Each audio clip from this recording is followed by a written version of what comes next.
Hallo, liebe Anti-Aging-Enthusiasten! Schön, dass ihr eingeschaltet habt.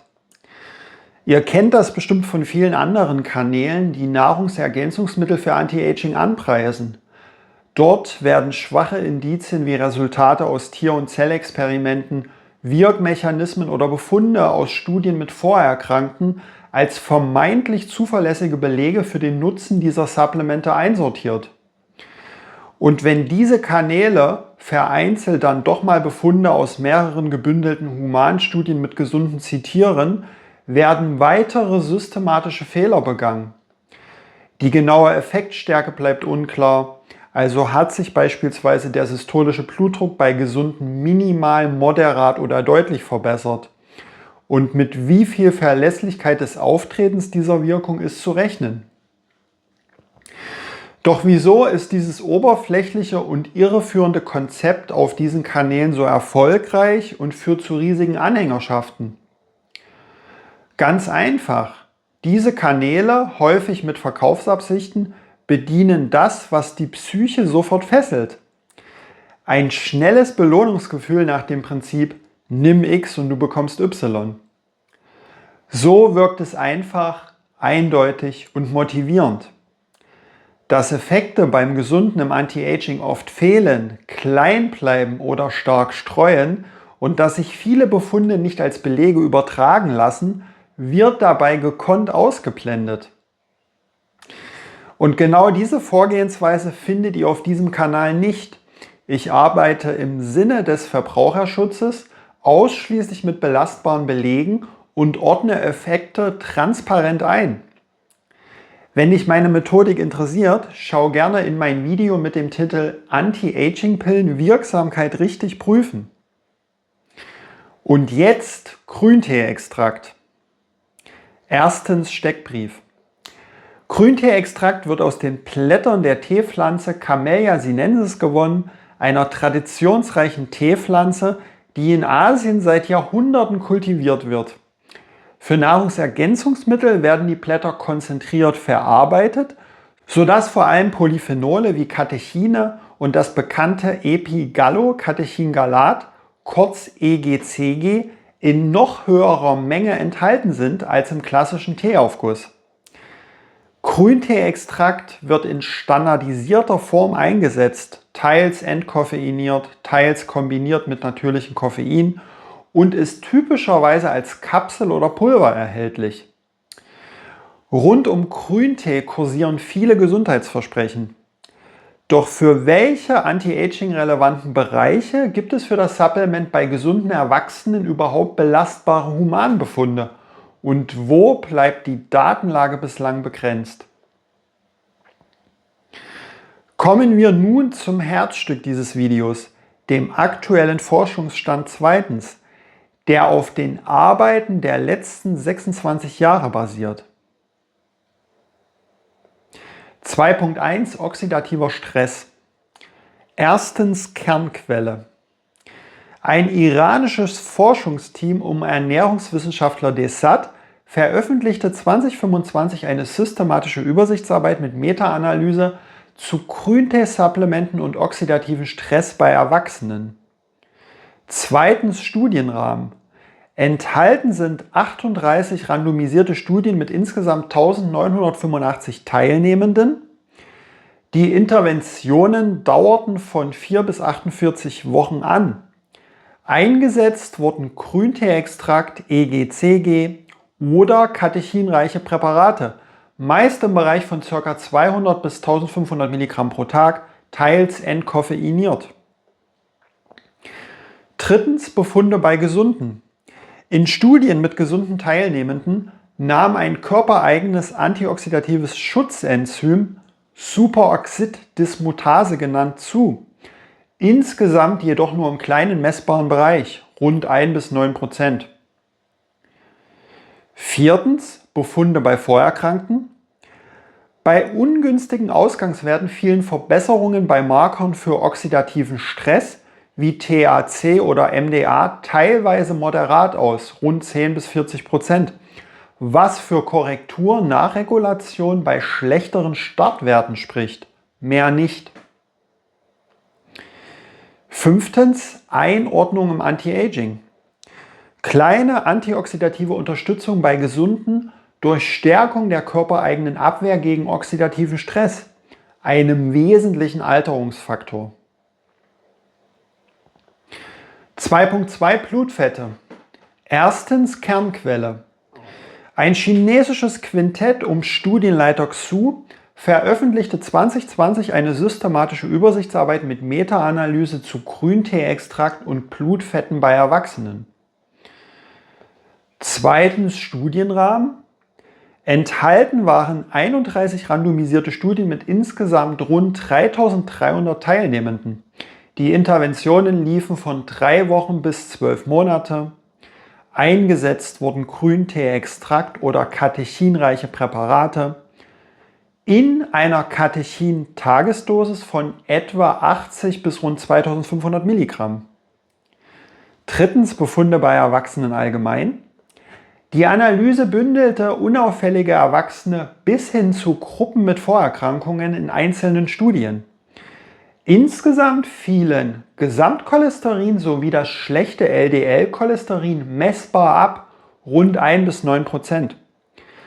Das gute HDL-Cholesterin sowie die Triglyceride blieben im Wesentlichen unverändert. Viertens, Einordnung im Anti-Aging. Weil ungünstige Blutfette, insbesondere hohes LDL-Cholesterin, langfristig die Gefäße belasten können, wären selbst kleine Verbesserungen prinzipiell Anti-Aging relevant. Allerdings erlaubt diese Quelle keine eindeutige Schlussfolgerung für Gesunde, da sie Mischpopulationen bündelt. 2.3 Blutdruck. Erstens Kernquelle. Xu publizierte 2020 außerdem eine systematische Übersichtsarbeit mit Meta-Analyse zur Wirkung von Grüntee-Supplementierung auf systolischen und diastolischen Blutdruck bei Erwachsenen. Zweitens Studienrahmen. Enthalten waren 24 randomisierte Studien mit insgesamt 1.697 Teilnehmenden. Die Interventionen dauerten 3 bis 16 Wochen. Eingesetzt wurden Grünteeextrakte, typischerweise in Tagesdosen von etwa 200 bis 1.300 Milligramm Katechin, teils als Kapseln. Drittens Befunde bei Gesunden. In Studien mit gesunden Teilnehmenden blieb der Blutdruck praktisch unverändert. Weder systolisch noch diastolisch ergab sich ein verlässlicher Effekt, eher nahe 0% als im kleinen Bereich von rund 1 bis 9%. Viertens, Befunde bei Vorerkrankten. Bei Teilnehmenden mit kardiovaskulären Risiken oder bereits höheren Ausgangswerten sanken der systolische und diastolische Blutdruck leicht, grob um etwa 1 bis 2%, also im kleinen messbaren Bereich. Das spricht erneut für eine Normalisierung erhöhter Ausgangswerte. 2.4 UV-bedingte Hautschäden. Erstens Kernquelle. Ein japanisches Forschungsteam um Ernährungswissenschaftler Kapur veröffentlichte 2021 eine systematische Übersichtsarbeit mit Meta-Analyse dazu, ob Grüntee-Katechine als Supplement die UV-bedingte Hautrötung bei gesunden Erwachsenen abmildern können. Zweitens Studienrahmen. Enthalten waren 6 randomisierte Studien mit insgesamt 100 gesunden Teilnehmenden. Die Einnahme dauerte 6 bis 12 Wochen. Die eingesetzten Katechindosierungen lagen je nach Studie bei etwa 540 Milligramm pro Tag bis rund 1400 Milligramm pro Tag. Drittens Befunde bei Gesunden. Insgesamt fiel die UV-Rötung nach oraler Katechineinnahme messbar bis moderat geringer aus, rund 1 bis 40%. Der Vorteil wurde jedoch nicht verlässlich über alle Studien hinweg gesehen. Viertens Einordnung im Anti-Aging. Eine geringere Sonnenbrandreaktion kann bedeuten, dass die Haut etwas besser vor UVB-Stress geschützt ist. Das könnte langfristig UV-bedingte Hautalterung leicht bremsen. Mehr sagt die Quelle aber nicht, denn direkte Messgrößen der Hautqualität, wie Falten, wurden hier nicht untersucht. 2.5 Stoffwechsel. Erstens Kernquelle. Xu publizierte im Jahr 2020 mit seinen Fachkollegen sogar eine dritte systematische Übersichtsarbeit mit Meta-Analyse zu Grünteesupplementen und Blutzucker sowie Insulinwerten bei Erwachsenen. Zweitens Studienrahmen. Enthalten waren 27 randomisierte Studien mit insgesamt 2194 Teilnehmenden. Die Studiendauer reichte von 3 Wochen bis 12 Monate. Die Katechin-Tagesdosis lag je nach Studie bei 80 bis 1344 Milligramm. Drittens, Befunde bei weitgehend Gesunden. Bei Teilnehmenden mit normalem nüchtern Blutzucker sank dieser leicht, was grob im kleinen Bereich rund 1 bis 9% liegt. Bezüglich nüchtern Insulin ergab sich insgesamt kein überzeugendes, durchgängiges Muster. Wenn überhaupt, handelt es sich allenfalls um eine minimale Senkung, während der Langzeitblutzuckerwert und ein gängiger Index für Insulinempfindlichkeit insgesamt nicht messbar verbessert wurden. Viertens, Einordnung im Anti-Aging. Für weitgehend Gesunde spricht das höchstens für einen sanften, eher kurzfristigen Effekt auf den nüchternen Blutzucker. Als Anti-Aging-Hebel ist Grünteeextrakt damit in diesem Bereich eher unterstützend als stark. Und damit sind wir schon bei drittens dem Fazit angelangt.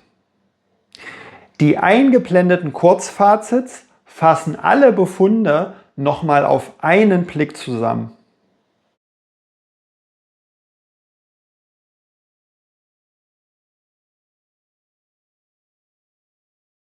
Spricht das für eine Allzweckwaffe? Dafür hätten die Vorteile sicherlich noch stärker und vielfältiger ausfallen müssen. Was die Daten eher hergeben, ist etwas anderes. Grünteeextrakt wirkt in mehreren anti-aging-relevanten Bereichen, lässt sich daher als sanfter Allrounder bezeichnen, was nicht selbstverständlich ist. Gerade wenn wir uns vor Augen führen, wie schwach vergleichsweise Spermidin und NMN als angebliche Wunderpillen abschneiden. Kann man Grünteeextraktkapseln dann nicht einfach durch polyphenolreichen Matcha oder normalen Grüntee ersetzen? Eher nicht. In den Studien dieses Videos wurden standardisierte, konzentrierte Katechinmengen eingesetzt. In dieser Größenordnung sind sie mit Tee meist nicht zuverlässig erreichbar. Eine Extraktkapsel liefert häufig ein paar hundert Milligramm EGCG, während eine Portion Matcha oder eine Tasse Grüntee je nach Produkt und Zubereitung meist deutlich darunter liegt und stark schwankt. Praktisch bedeutet das, um ungefähr in die Größenordnung einer Kapsel zu kommen, wären oft mehrere Tassen bzw. Portionen pro Tag nötig. Bei gleichzeitig geringerer Konstanz der Wirkstoffzufuhr. Grüntee kann in größeren Mengen, die Koffeinobergrenze pro Tag liegt bei 400 Milligramm, sicherlich wirksam sein. Ersetzt Grünteeextrakte aber normalerweise nicht. Denn in der Praxis ist nicht zu unterschätzen, eine Kapsel täglich lässt sich schnell einnehmen. 3 bis 6 Tees sind hingegen nicht rasch getrunken, schon gar nicht konstant über Monate hinweg, wenn man es nüchtern betrachtet. Also, Grünteeextrakt supplementieren oder nicht? Abwägungssache. Zu meiner täglichen Routine gehört das leuchtend grüne Pulver dazu. Neben Ashwagandha, Astaxanthin, Kreatin und einem Probiotikum. Diese Kombination kann neben additiven Vorteilen möglicherweise sogar synergistische Effekte erzeugen. Die vollständigen Analysen von diesen 4 Präparaten findest du übrigens auch auf diesem Kanal. Bei weitgehend gesunden Erwachsenen gilt Grüntee-Extrakt übrigens insgesamt als gut verträglich. Nebenwirkungen sind in Studien selten und meist mild. Dennoch sollte man hochdosierte Extrakte vorsichtshalber moderat und nicht nüchtern einnehmen.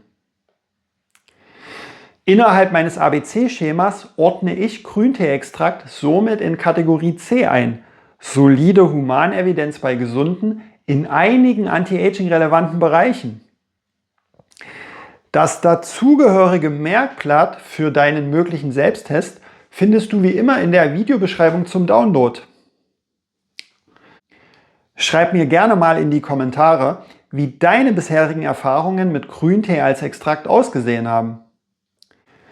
Wenn du keine solcher Supplement-Analysen im Sinne des Verbraucherschutzes mehr verpassen möchtest, dann folge meinem Kanal von nun an. Ich freue mich auf deine aktive Teilnahme. In diesem Sinne, let's get younger, not older. Mille Grazie fürs entgegengebrachte Vertrauen und Zuschauen. Bis zum nächsten Video, euer Mika Young.